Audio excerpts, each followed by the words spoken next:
Welcome to the Power of Percussion podcast out of Louisville, Kentucky. My name is Kay Michelle Lewis, and I will be your host for today. My next guest is from Fisherville, Kentucky. Everybody, please welcome Barbara Bloecher to the show. Hey, Barbara. How are you doing, Kay Michelle? Hey, I'm doing great. It's a beautiful, perfect day outside today in Kentucky. I am so excited that you're here with us. Well, thank you, and I want to thank you for asking me, and I'd also like to thank you for the good work that you're doing with Drum O'Clock for the children right now. It's live on Facebook, I think, and I've really enjoyed it. Oh, well, it's thank making a you. difference. Thank you so much, Barbara. It's my pleasure. I'm glad you're enjoying it, and I'm glad everybody else is too. Gosh, I've learned a great many things from you this past year, and I'm so excited to have you on the show with us, sharing how drumming's been an instrumental part of your life. Could you first tell us a little bit about yourself? Well, I live out in the woods. I was fortunate enough to be raised in a small town in southern Indiana, and I was raised on a farm. So that was back in the days when you could go out running around the woods and nobody, sent a posse after you. You just were allowed to develop in nature. And so the woods and nature has always been very, very important to me. And drumming's natural. And it's the rhythm of the earth. So that's how I got into drumming, and that's, where I was raised. And if you're allowed, oh, no. Oh, is that Lucy? Yeah, that's Lucy, and something knocked on the door. Oh,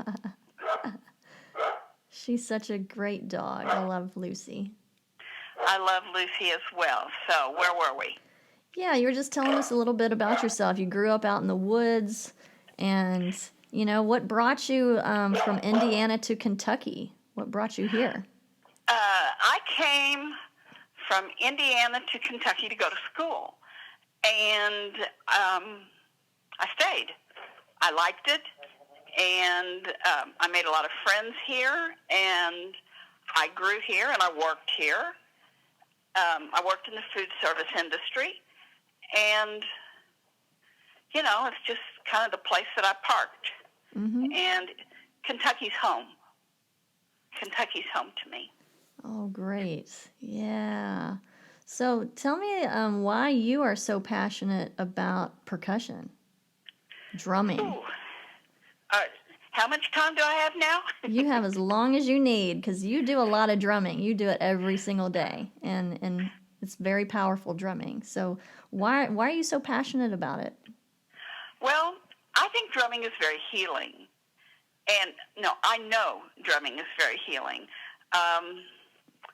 It reduces tension and anxiety and stress and lowers blood pressure. And I was in a corporate environment for a long time. And so that kind of goes along with being in a corporate environment. And I was very passionate about keeping my health and staying balanced, and also it developed into a spiritual component for me because I'm a shamanic practitioner and teacher, and those folks who understand or know anything about shamanism at all know that it is based on a rhythmic energy, and it helps. It helps in all levels of life. Yeah. So what kind of moved you from the corporate to what you're doing now? Like, how was that transition? How did that work? Actually, I learned you could do both. Okay. I was when I was in the corporate environment, I would fantasize and think, when I retire, I'm going to teach shamanism. And then one day I thought, wait a minute, why do I have to be retired? Why can't it, it's like if you want to teach, teach. If you want to write, write. If you want to drum, drum. Don't put it off. So that's what happened. I started, I started learning first, and I've had wonderful teachers. And, we're all of us stand on the shoulders of somebody else. Yeah. And so, and I'm no exception. And then after I had learned for a while, I started teaching beginning shamanism. And from that, I grew, and then my teaching grew as well. And as I grew and my teaching grew, the circle of people that I sit with grew. Yeah, that's beautiful. I love that, what you said about we stand on the shoulders of each other. Wow. Yeah, and it's true. We do. We are all so connected, and it's very important to understand that. So you mentioned your teachers. What teachers have you studied with, or how did you get into finding a teacher? Well, first of all, I had no interest in shamanism whatsoever, and a friend of mine and I used to exchange gifts at Christmas time, and so she gave me the gift of, she was going to teach me how to shamanic journey, and I was like, whoa, boy. But, I smiled and said, great. And it was the best gift I've ever had, because when we started it, and after she taught me how to shamanic journey, then, I was off and running, and I haven't quit. And I think I need to stop right here, Kay Michelle, and say what my definition of shamanism is. Okay, go for it. For those who might not know or have any idea. To me, shamanism is a spiritual practice in which there is a knowing that the Creator, who I personally call God, moves and lives in all things. Mm. So that means everything is alive. Everything has an energy. And if everything has an energy, it has some, and it's from the Creator, everything has some type of spiritual component. Yeah. And so for me, besides shamanism being a real practical practice, it is a deeply personal and spiritual practice. Yeah. Thank you for bringing your definition into this, because I know some people might not be clear what that is, and so I appreciate you and your definition, because there are many, many different ways, like in the world, that people practice shamanism. Is that correct? Oh, yes. Shamanism has been around. Some people believe that it was the first religion, so to speak. Shamanism is not a religion. It's a practice. You can have your religion and practice shamanism as well if you have an open mind and an open heart. So, but it's, there are cave drawings, and there is proof that it is at least 40,000 years old, and some researchers believe that it goes back 100,000 years. Whoa, that's a long time. Yeah. Yes. And yeah. I mean, and in these, it's in most every culture. Is that right? Yes, it is in almost every culture. In our culture, we seem to frequently think that it is a Native American tradition, and in some ways it is. We have many Native Americans or indigenous people here in North America that practice shamanism, but it's not the same. And there's shamanic practice in Africa, South America, North America, Russia, China, the Aboriginals in Australia. That's a shamanic society. So there's not a continent that I'm aware of that does not have shamanism in some form or fashion that is present. And that's how, I'm going to circle back to your question. Sure, yeah.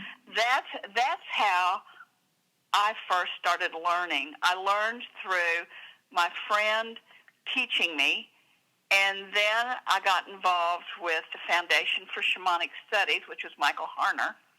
And Michael Harner kind of brought or reintroduced shamanism to the United States. And from him, I met Sandra Engelman. And Sandra Engelman has been my teacher and still is. Also, I've studied with the late David Corbin and Nan Moss. They are also members of the the Foundation for Shamanic Studies, and they've done a lot of weather work and just, teaching about the energy of weather. So there are a lot of really reputable people out there that are coming from a wonderfully centered, open heart space and do a lot of teaching. There's also some charlatans out there, so you need to be, mindful of who your teachers are. Absolutely. Well, thank you for sharing all your teachers. How is the drum an integral part of this practice? Can you explain how drumming is an integral part of the practice? I'm going to talk maybe a little bit about drumming from, I'm not a scientist, but a little bit from a physics or a scientific side, and then I'm going to switch to a spiritual side of the drumming. Okay. Drumming, basically, the energy of drumming synchronizes the hemispheres of the brain. It synchronizes the left and the right, which is the logical and the intuitive, and it also helps with a flow through the frontal cortex, and which is the nonverbal portion, the lower brain structures. And what happens is,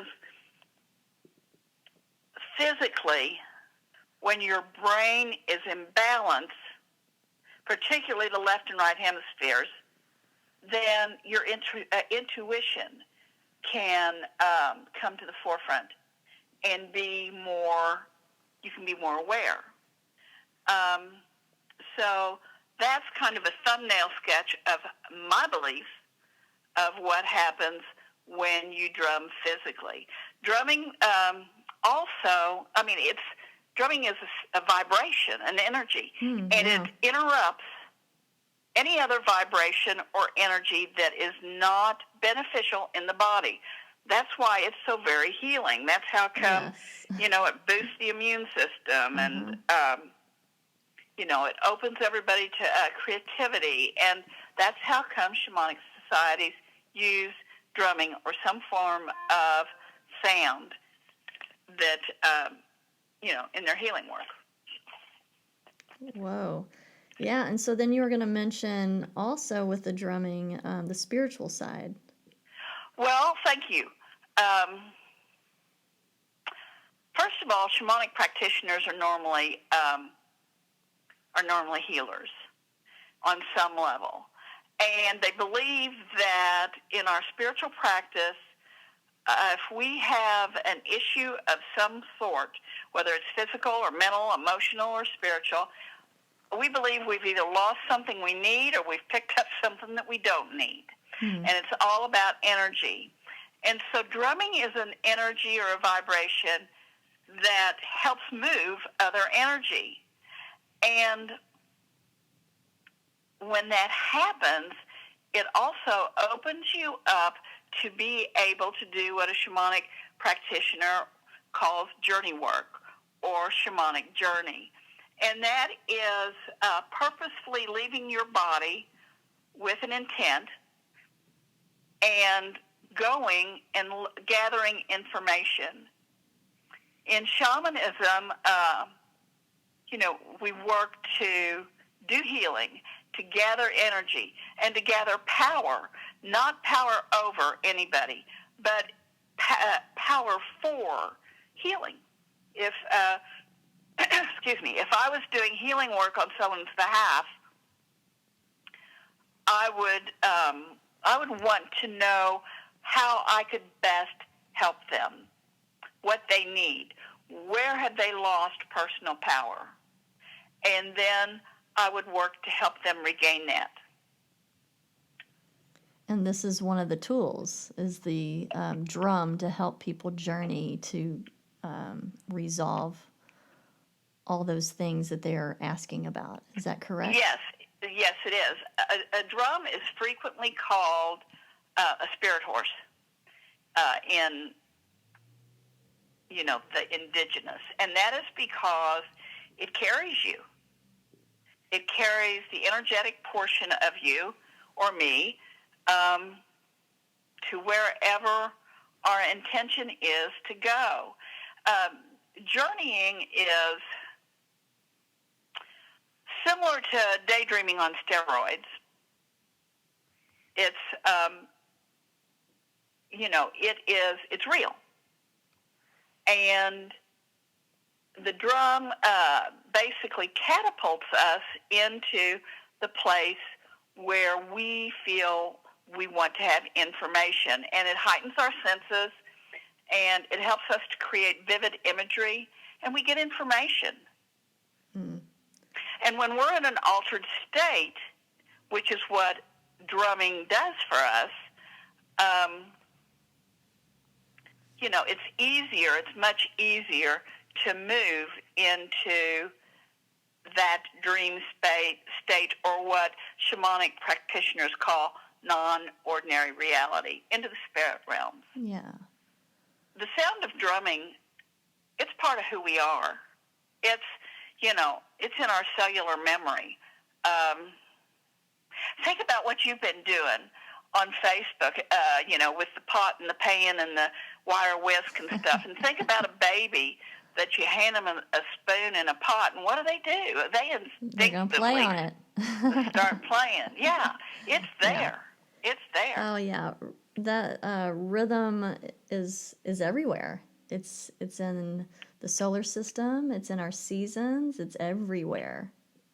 You're right. You're absolutely right. And it's in the earth, which is, shamanism is an earth-based or a nature-based practice. And, if everything has a vibration and everything is alive, then the drum is as well. Absolutely. And it definitely has a vibration. And it's a sacred tool to many people. And I'm one of those people. Mm-hmm. Yeah, absolutely. I mean, there's so many different cultures that use this as a healing and a spiritual technology. I mean, it is a technology. It's a drum. It communicates. It does lots and lots of things that many people don't realize that it does. And it's really, I'm so glad that you're telling us your story of how this particular instrument has helped you, and I know it's helped many, many others. So when you hear these words, power of percussion, you've already explained some of it. What else does it make you think of, this power that this drum has? Well, when I hear the power of percussion, the first thing I feel or know is truth. It is true. And physics, and science is getting a whole lot closer to understanding that as well. People don't have to have a drumming background to pick up a drum and help themselves feel better. For me, what I see the backside of the drum, not the head of the drum, because the backside of the drum, that's the business side of the drum. That's the side of the drum in which the energy comes out of. Mm-hmm. So let's say, to me, drumming and dancing is praying. Yeah. It's putting forth an intention and sending it through that drum, and sending it out through the vibration and energy of that drum. So the vibration and energy of the drum comes out the back side. Of course, you need to have the head so you can have the back. But it's, if you've ever drummed somebody, or if you have ever been drummed by somebody, where they just take that drum and they put what I call the business side, the back side, just, not on your body, but, a couple of feet from you, and they start drumming, you can feel it change you. You can feel the energy, your personal energy shift. And that's one of the gifts of a drum, because it has the power to uplift and change energy. That's what I was talking about how, it interrupts your personal energy. Like if I'm in a bad, emotional spot or something, and I need, let's just say I'm real snarky, and I decide, I don't want to be snarky because I'm getting ready to have a house full of people in 5 minutes, I'll sit down and drum. Oh, because it will change my energy. It will uplift me. And it does that same thing to people in groups. Working with drumming, and I don't need to tell you this, you already know it, is people will entrain to the beat of the drum. And so that helps to create community. You can have one person start drumming, and then all of the other people will either drum the same way, or they will do something that accommodates and works within the beat of that drum. Absolutely. So, they're using drumming, hand drums particularly, to treat, at-risk adolescents and employees and Vietnam vets and people with all different kinds of, I'm going to say, neurological and emotional issues and challenges. Mm-hmm. So, and it works. Yeah, there's a lot of research now that backs up everything you just said. Alzheimer patients, people with, like myself, with multiple sclerosis. I had it. I'm going to claim that I had it for 27 years, and now I don't. And drumming has been a major part of that. But lots of other things have gone into it. So I can't say that just drumming did it, but drumming helped. It helped keep me positive. It helped my, mood be happy. It's, it helps with the stress of knowing that what is going on in your body with a disease could be a time bomb. And drumming just, shifted me into a mindful state where I was able to just focus on the drumming. And when you do that, your cells do change. Things, the DNA, everything in your body changes. And like you said, it's the energy. All of that changes. And when it does, and you do it enough times, a positive effect will come from it. You're exactly right. You're exactly right. A drum has the capacity also to unite people, and particularly individuals who choose to experience drumming together. And so, and right now, that's very, very important because of people being isolated due to the coronavirus. And Gina Millard put together a drumming circle every night at 7 o'clock. Yeah. And so, do I see Gina when I'm drumming? Well, I'm going to say no. And however, the fact that everybody, so many people that are important to me, I know that we're all drumming at the same time for the same cause. Right. And it's, this joining together is what drumming is actually all about. Yeah, it's the community. It's the community. Yep. So Yep. how has drumming made your life or another person's life better? Well, drumming for me is the basis, and it's in many, many ways, it's the heart and soul of shamanism. So I would have to address that shamanically by saying that shamanism has made me a better person. on all different levels. And it's also made me not fearful, which is helpful. In shamanism, the shamanism that I practice, which is core shamanism, our mission statement, if you would, is harm nothing.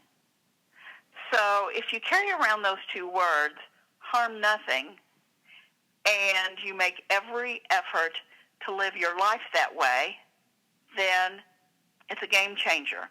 Am I always successful? Absolutely not. That's how come I know how to apologize, and I know how to say, oh boy, I was wrong there. I'm wrong. But shamanism has helped me maintain and stay above my line of light. And so it's helped me give back, and it's helped me to be of service. And it has connected me much more deeply to the earth. And as I started this conversation out, I have always been deeply connected to the earth because I lived in the woods. And I still am. And so it's just been very beneficial to me. That is so beautiful, Barbara. I know you have many, many drums in your collection. Do you have a favorite drum that you like to play? And if you were to recommend a drum to someone, if they wanted to start practicing shamanism, what would it be? Well, all of my drums are my favorite. Yeah, I knew you were going to say that. I knew it. So let me say that for me, drums in some people's hands are musical instruments, and in other people's hands, they're a sacred tool. Mm-hmm. And the sound of a drum is kind of like tuning up your own soul. I use Cherokee hand drums. I do have some djembes, and I'm partial to them. However, I have one drum that I claim as a djembe. But every drum contains its own power because it is it's the voice of spirit. It's the heartbeat of the earth. And each drum comes, if it's a high drum, it comes from a different animal frequently. Mm-hmm. And those different animals, they resonate different energy. A deer is gentle of heart and will help diffuse anger.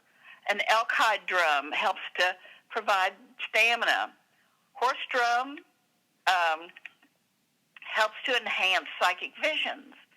Cow drum, regular cowhide is nurturing, and let's see, moose is strength and agility, and goat drums are staying power and perseverance. And you can see as you match the hide with the animal why it would deliver that. Yeah, wow. Yeah. That's pretty awesome. And, that's another reason drums are so powerful and sacred, because an animal has gifted its hide for that drum. So with all of that said, I have one of just about each of them, and natural hide drums are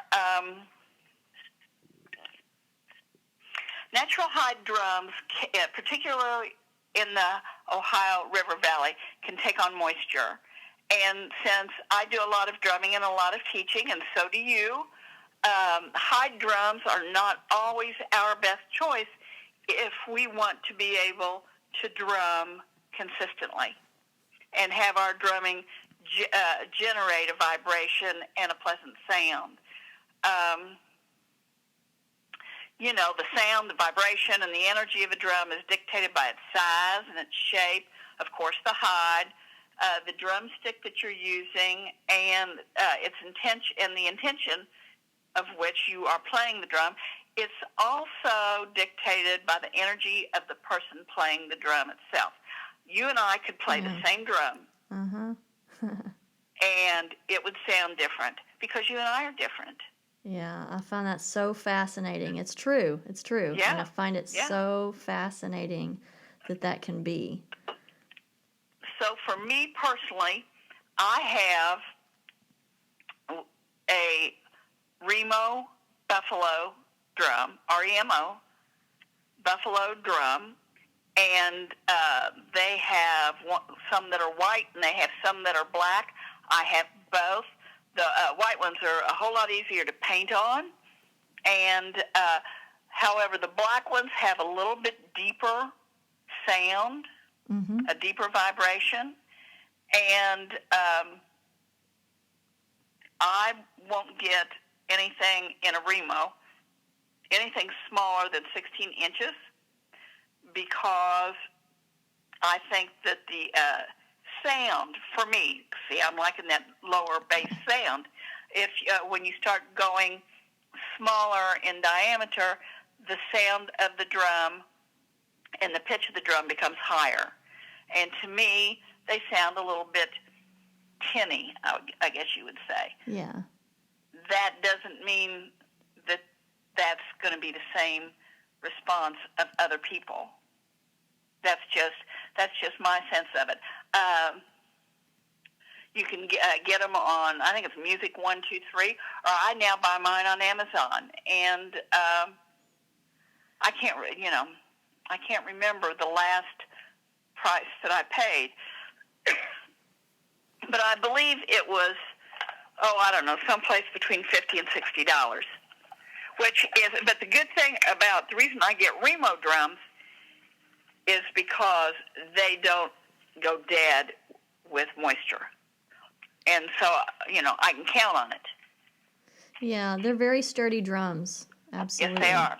Very sturdy. And especially in this Ohio Valley, with the drum head, we need, synthetic to make it last longer. I was looking for a deer hide drum, and I looked for a long time, and I was out in Taos, and I went to Taos Drum, and I found the drum, and I went to the cash register, and thank goodness, this wonderful man said, "Where do you live?" And I said, "I live in Louisville, Kentucky." And he said, "You don't want that drum. Don't buy that drum." And I was like, "Oh, but I do want that drum." And he said, "No." He said, "You need to buy a deer hide drum that's been made in your area, because," he said, "you'll get this home. It's been made in the desert. It will take on moisture, and you'll never be able to play it." So eventually I did find a deer hide drum. Oh, Barbara, I want to ask you this. What are your most memorable moments, or one memorable moment, using drumming with participants in your workshops? Do you have a memorable moment? Oh, yeah. No, I was going through the data banks, seeing if I could think of just one, because I've had so many. There's been a lot of phenomenon that's happened when we're in drum circles, and that's because, the energy has been lifted. It's a finer, higher energy. We call for everything that's positive, good, and love to come in and join us, and it does. And so I cannot, I may have a picture of this, so I'll tell this story. Okay. I was doing a 2-year workshop, or maybe it was an intensive. I can't remember. It doesn't make any difference. And we had some ropes laying around a circle on the altar. And when we started drumming and dancing, all of us as a community one of those drums, one of those ropes that had been knotted sort of in a figure eight, I don't know what pattern, and it stood up. Oh, wow. And we all saw it. Nobody touched it. Nobody went running out of the room because we were in that space. And that rope stayed standing for 3 days. Whoa. Whoa. And so, and it was an affirmation to us that we were being heard and all was good. Wow. That is spectacular. Well, I'm glad nobody ran out the room. I had to run after him. I want to know about this. What can individuals expect to learn when they go to one of your workshops? Well, they can expect, if they go to one of my workshops, the very first workshop that they need to do is beginning shamanic journeying, because you have to have that knowledge. You don't have to be able to do it super proficiently, but you need to be able to know when somebody says journey here, you need to know how to at least start and practice. And you also need to have the languaging, so an understanding for the languaging, because it's not difficult, but it's just like any other practice. There's just new words. Okay. And so that's where they would start. And I teach those. I do them twice a year. And also Gina Millard teaches beginning shamanic journeying workshop normally twice a year. She and I try to alternate every 3 months just so people will have the opportunity to learn. Mm-hmm. So you can, let's see, we can teach about creativity. We can teach about divination. We can teach, one of my favorites is weather. I really enjoy working with the spirits of weather. We can teach about medicine wheels. We can teach about, there's a lot of different healing modalities that we can teach about.